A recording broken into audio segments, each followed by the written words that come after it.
masuk Muara Jambi itu tertunda-tunda karena daerah yang paling saya takuti di Indonesia. Kalau saya di Brahu, di Trawulan, atau di Luwu, di dekat Menhir ketika melakukan di tahun 2000 ya, atau ke Aceh di Tamiang Timur. Ini kalau masuk Muara Jambi ini saya takut. Lalu ada suatu kesempatan untuk yang ketiga kalinya, yaitu masuk ke 8 desa. Masuk di sana, mungkin teman-teman yang sudah berada di sana dan mengalami ini bisa merasakan hal yang berbeda sekali. Saya merasa bahwa saya seperti nabrak tembok dan pohon. Lalu saya tanya lagi, ini orang yang pernah kesini dan namanya Wendri nih, gimana nih gue bisa ketemu? Ngotot gue cari ke tempatnya Bang situ, ke tempatnya sana. Baca dong, riset. Ini ada orang namanya satu nih, harus kita telepon dia dari kawan ke kawan ke kawan. Gak gampang, ngebujuk biar mau datang lagi. Akhirnya berjumpa kita di Muara Jambi. Terima kasih udah.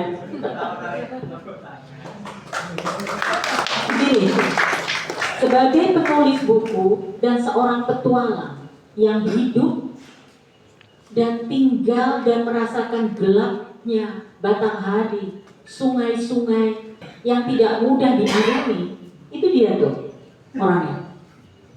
Kalau saya jeblos-jeblos, nangis, gelap, buta nih gue, nabrak-nabrak pohon gitu. Tapi kalau dia kayak naik skateboard gitu. Apalagi baca bukunya. Dan waktu itu kita belum cerita buku tuh dan yang itu tuh dan kedatang. Dia cerita gitu, tutur. Sampai ya ampun, emang gue harus ketemu nih orang. Jadi Wendri adalah seorang petualang. Lahir batin dia lakukan karena dia sadar apa yang dia cari. Bukan ini bukan petaka buat saya. Adalah orang yang langka yang pernah saya temui di abad 21 ini. Karena apa? Perjalanan saya mengarungi Bugis, Mandar, Luwu itu sebelum tahun 2000 adalah perjalanan yang paling berat seperti saya mengandung. Akhirnya saya hamil loh, selesai itu. Saya seperti mengandung yang nggak bisa keluar itu selama 3 tahun. Itu dengan ilaga itu. Jadi upacara-upacara di perahu pinisi dan banyak sekali cerita-cerita yang sangat menggetarkan. Kalau saya nggak bisa cerita sekarang. Tapi bahwa gimana ya, bahwa orang asing banyak tetapi nggak di syuting, nggak dibuat kamera, tapi diikuti dan dia duduk, itu namanya Robert Wilson. Dia duduk di rumahnya Puan Matua Saidi, terus ngurep, terus melihat kitab-kitab yang bertebaran di rumah-rumah tua. Di setiap tempat yang kita datang nggak ada kamar mandi kan, ya nggak apa-apa gitu. Tapi bahwa saya harus cari tempat gitu. Dan itu sangat terkesan sekali buat saya. Ilagaligo di World Premiere di Esplanade tahun 2002. Setelah itu mengarungi selama 18 tahun tanpa saya dengan 3 generasi turun-temurun. Jadi puamatoanya juga sudah meninggal atau syaman, dan ada juga penari tua sudah 3 generasi, dan itu menjadi perjalanan seperti keluarga besar saya. Mungkin kalau cerita Ilagaligo nanti kita putar film aja.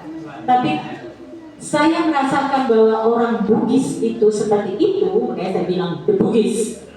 Karena saya sampai ke Leiden dan melihat koleksi lontar-lontar diikat, lalu itu dari library, lalu ke Washington DC Library of Congress, lalu ke London British Library, dan semuanya mempunyai Ilagaligo. Dan saya terbang dengan Puan Matua Saidi, dengan bisu. Dan setiap membuka lontara itu selalu dengan tangis dan syair dan penuh kenangan. Itu Ilagaligo. Dan ketika pertunjukan kita melalui lebih dari 10 negara, 24 kota. Jadi dia pergi-pergi sendiri gitu. Salah satunya yang bersama saya, ini Mandra, dia orang Bugis, sekarang sekolah di Solo, tetapi perjalanan kami memang benar-benar berlayar. Jadi kalau saya bergabung dengan mereka, ini semua pemain musik, penari, semua orang Bugis. Ayo kita lepas layar, kita berlayar. Jadi kita punya kesatuan bahwa kita mau berlayar bersama-sama. Berlayar di panggung. Dan itu saya bisa merasakan sekali kekompakan gitu, merakit panggung, naikin lampu, seperti dikeluarin gitu. Beda rasanya kalau kita bersama di budaya Jawa. Itu yang saya alami. Dan itu dengan ilegal itu. Nah, sekarang cerita yang lain. Mengapa saya selalu suka dengan pelabuhan? Dan saya punya cerita dan kenangan indah. Ada Kochi di Nale. Kochi adalah kota pelabuhan tua di dekat Kerala. Saya hadir di sana. Dan yang ada yaitu pelabuhan tua dengan gudang-gudang bersusun-susun. Dulu Kochi. Dan pelabuhan itu sangat kosmopolitan, sangat terbuka oleh siapapun. Dan sekarang tempat salah satu biennale yang baik dan perlu kita hadir. Saya memperjuangkan bagaimana pada waktu itu ya Mas Heri, kita orang Indonesia harus masuk sana. Lalu Venice, La Biennale di Venezia, itu juga pelabuhan. Bagaimana kapal-kapal dibuat engine-nya di Arsenale, itu bikin isi-isinya perut kapal, di mana kerangka-kerangkanya dari pohon-pohon itu bisa dirakit dari negara manapun pada waktu itu, tapi engine-nya brake adalah orang-orang Italia. Dia membuat mesin kapal, gale, dan satu lagi yang perlu kita lihat adalah pelabuhan besar di Bursa di Turki. Itu adalah para Ottoman, Seljuk, di mana pelabuhan itu semuanya digambar kaligrafi dan didoakan setiap kapal-kapal besar, gale-gale itu sebelum berangkat. Jadi itu ada lagunya, ada kegembiraan dan ada ritualnya. Dan saya menyamakan ini seperti ketika di Bugis, ketika di Makassar.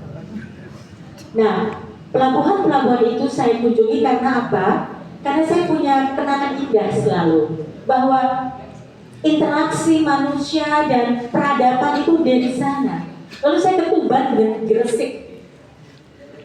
Luar biasa, saya ke Pesarian, Pesarian Fatimah, lalu juga sampai ke beberapa para sufi dan para penjelajah-penjelajah dari Bukhara, dari Uzbekistan yang datang dan berlaku di Gresik dan Tuban dan terus ke Selatan. Dan sekarang banyak sekali kita temui tempat-tempat yang menurut saya mereka itu adalah pelabuhan-pelabuhan dan sungai-sungai kecil itu Bang, yang juga di Batanghari dan juga di tempat Morojali.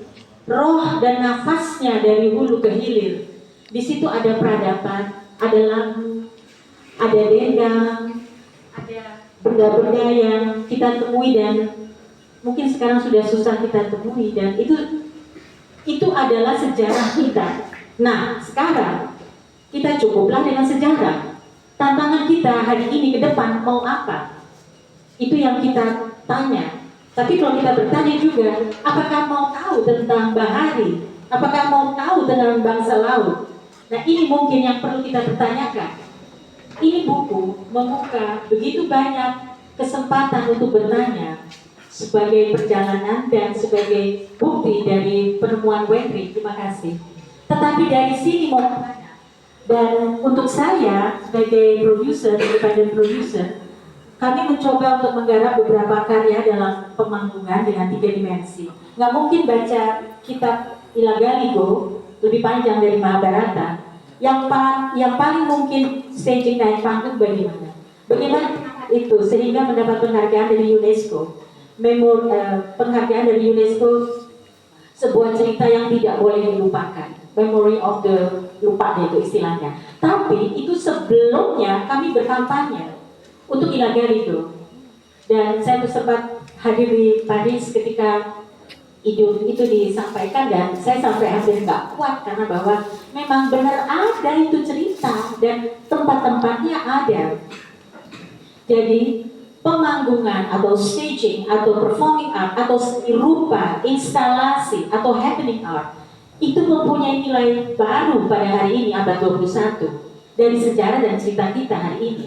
Tapi bagaimana itu bisa dikembangkan atau bagaimana itu bisa diangkat kembali untuk sebuah momentum atau sebuah kesempatan yang harus kita hargai dan rayakan, itu adalah challenge atau tantangan kita.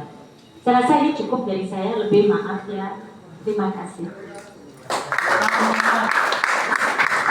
Mbak Restu luar biasa, Bu Restu luar biasa ceritanya. Kita bisa tahu bahwa ada perjumpaan-perjumpaan yang lain. Nanti kalau dibahas kita bisa sampai besok, mungkin seminggu nggak selesai. Bagaimana pengalaman-pengalaman yang dialami salah satunya oleh Bu Restu, kenapa berjumpa dengan Bang Wendri atau udah Wendri ya, terus kemudian ada saja pengalaman-pengalaman karya yang dikerjakan oleh Mbak Restu itu yang ternyata kita makin tahu bahwa nggak bisa kita menolak dari genetika maritim.